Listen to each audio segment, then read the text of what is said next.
Идите, идите, девочки, идите.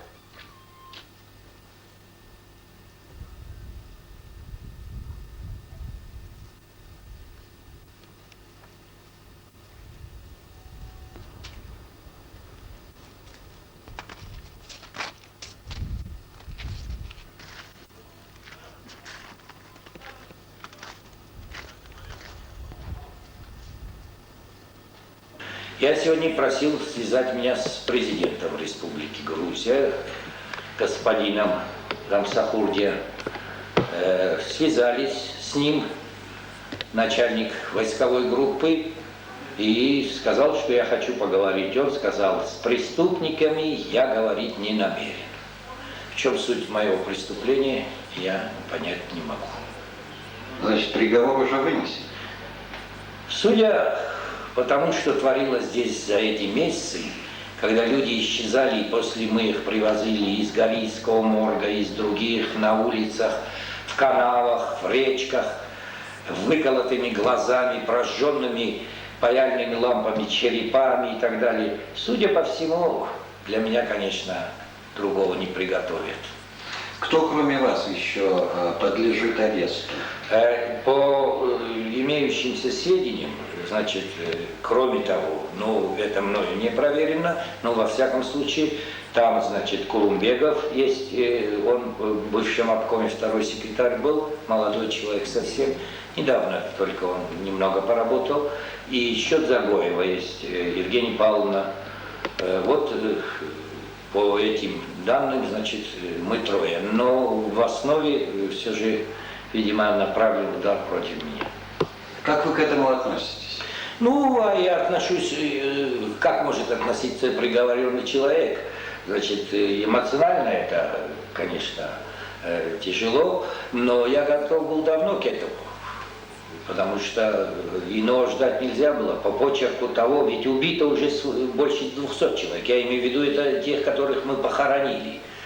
А 43, то, что считаются сейчас пропавшие без вести, это отсюда мы знаем, у нас есть сведения, твердо знаем это, что они все казнены. А уж в внутренних районах Грузии это сотни и сотни убитых людей. Примерно 2 месяца назад была названа цифра около 3000, причем эта цифра была названа представителем ВОГа. Я сейчас не могу утверждать или отрицать, но судя по той эскалации событий, которые происходили, и то, что с внутренних районов Грузии до нас доходило, конкретно убитые, пофамильные и так далее, я не удивлюсь, если это тысячами будет.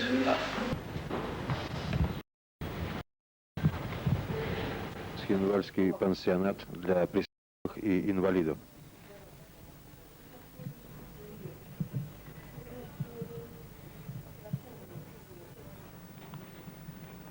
Оккупации в Цхинвальском пансионате престарелых и инвалидов 18 человек. 8 из них умерли от переохлаждения. Некоторых похоронили во дворе пансионата. Остальные лежат в помещении из-за того, что нет гробов, не из чего их сделать.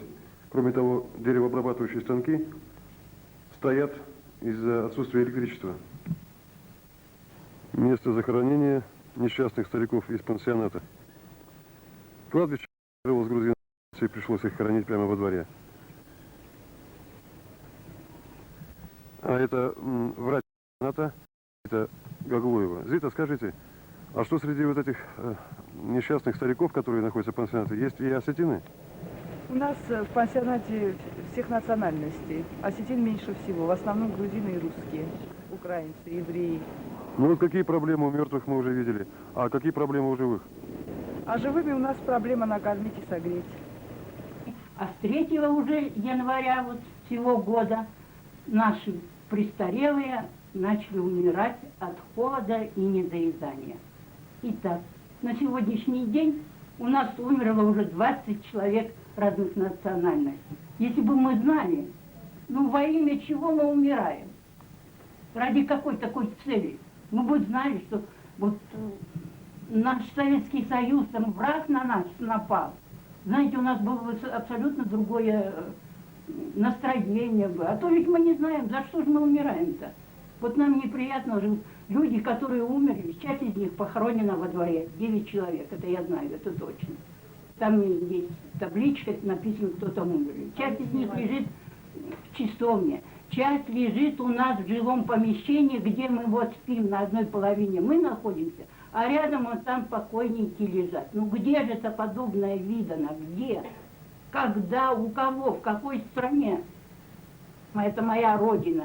Я люблю ее. Я отстаиваю здесь честь и достоинство русского человека. Вот стоит здесь врач Зита Таурбековна, и она знает. Я никогда не уроню честь русского человека и достоинство. Но было время, мы приносили пользу, хоть какую-то, каждый 10 нас. Пусть маленькую, но мы приносили пользу и Республике Грузии, и государству нашему. А теперь не хочется, ведь жалко и обидно умирать-то вот такой смертью-то.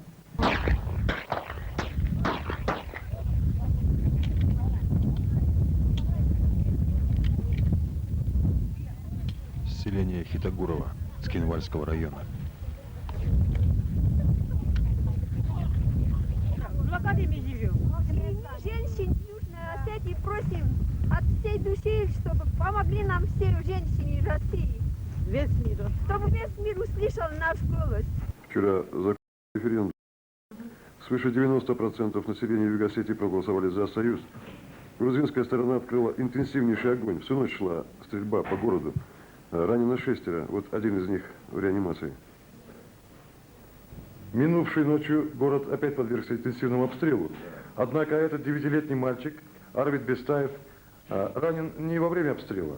Он ранен выстрелом из винтовки с оптическим прицелом. Это был снайпер, грузинский снайпер, который стрелял именно в этого мальчика. Это была не шальная пуля, это был специально прицельно произведенный выстрел. Ранена шальной пулей в плечо, она находилась у себя дома. Пуля влетела в одно окно, пуля была со смещенным центром, ранила Светлану и вылетела в другое окно эта пуля.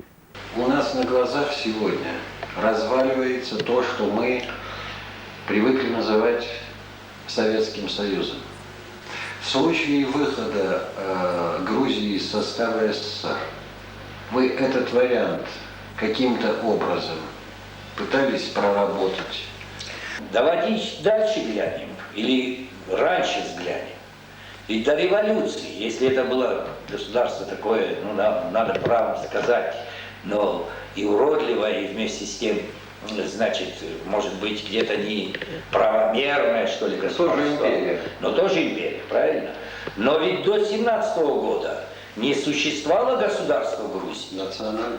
Так, а существовала Российская империя, и осетины, и грузины входили в Российскую империю. Коли это так сейчас это все разлагается, так право нашего народа входить в ту же империю, которая, значит, была.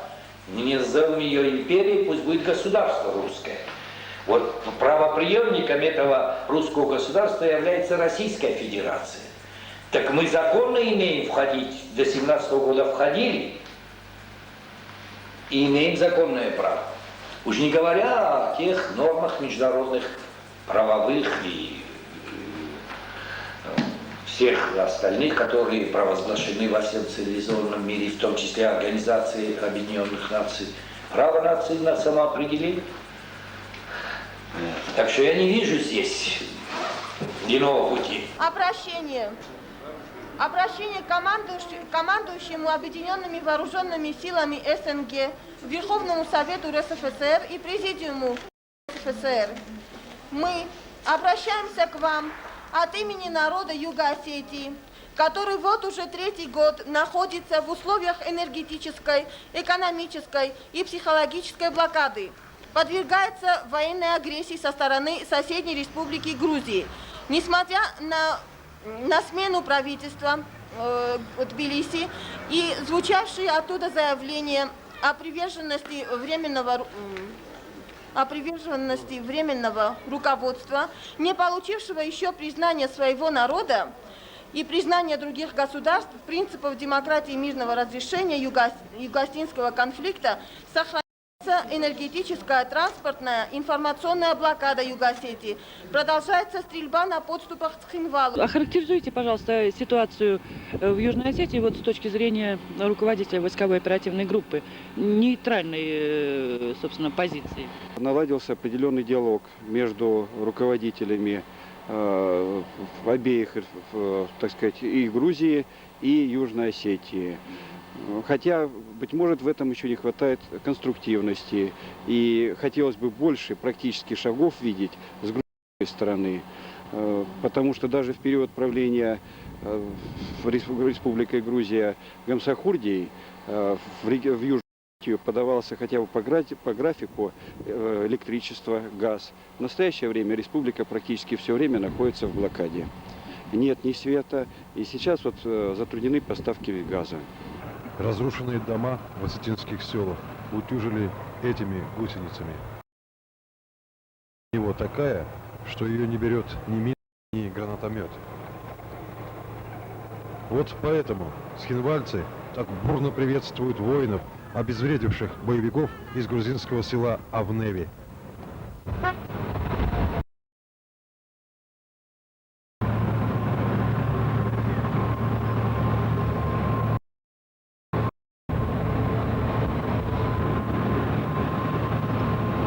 На этой скорой привезли трупы убитых жителей села Хелчева.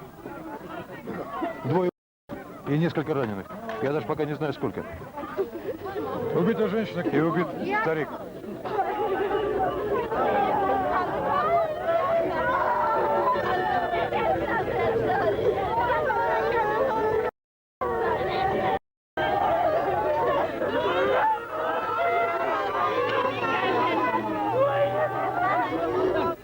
А это осетины, проживающие вне своей автономии. Их собрали со всех районов Грузии и отправили в осажденный Цхинвал. Сейчас уже, вот я слушаю ребят и чувствую, что идет действительно кровь за кровь. Если эта кровь сегодня не остановится, завтра будет хуже. Какой целью вы сюда пришли? Мы хотим, чтобы было мир.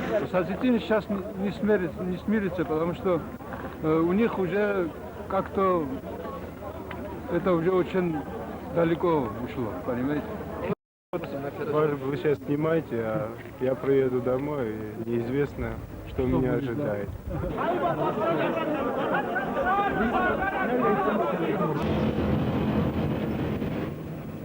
Грузинской милиции. Именно отсюда каждую ночь велись обстрелы юго-осетинской столицы из крупнокалиберных пулеметов, гранатометов и градобойных орудий. Грузинская милиция. Вы были бы счастливы, если бы Южная Осетия перешла к России?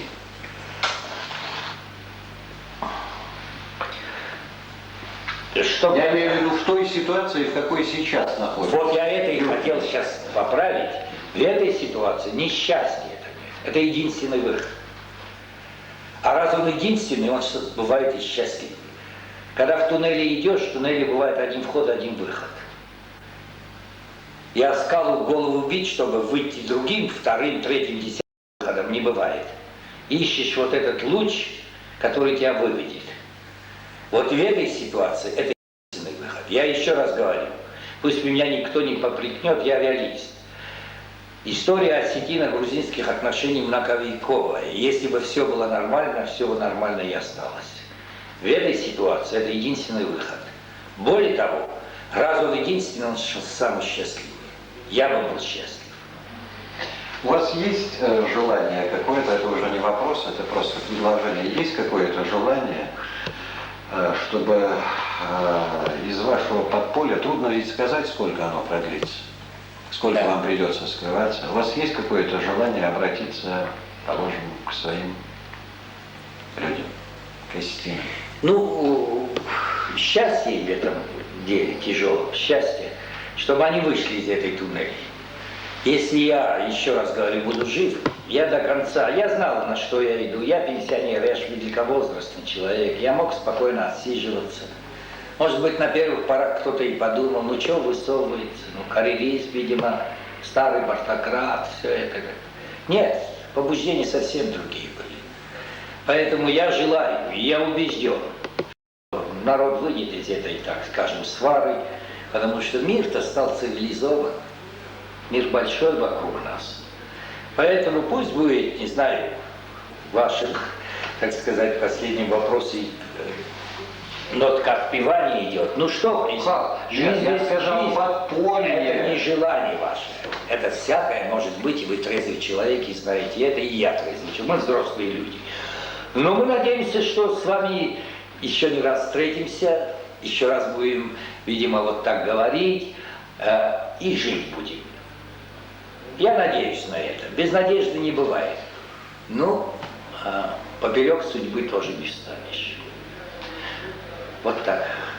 Уходить-то с этого света все равно надо, рано или поздно. А я считаю, что если это случится, то я ухожу. Ну как, громко неудобно говорить, все же бойцом. Бойцы погибают. Вот та молодежь, что погибла, если бы она осталась ярче них, это было лучше. Но это эмоции, это уже такая, не посчитайте это, что работа на зрителя. И ничего здесь удивительного, если рядом с ними и старик ляжет. Но мы ради них же не хотим пока умирать.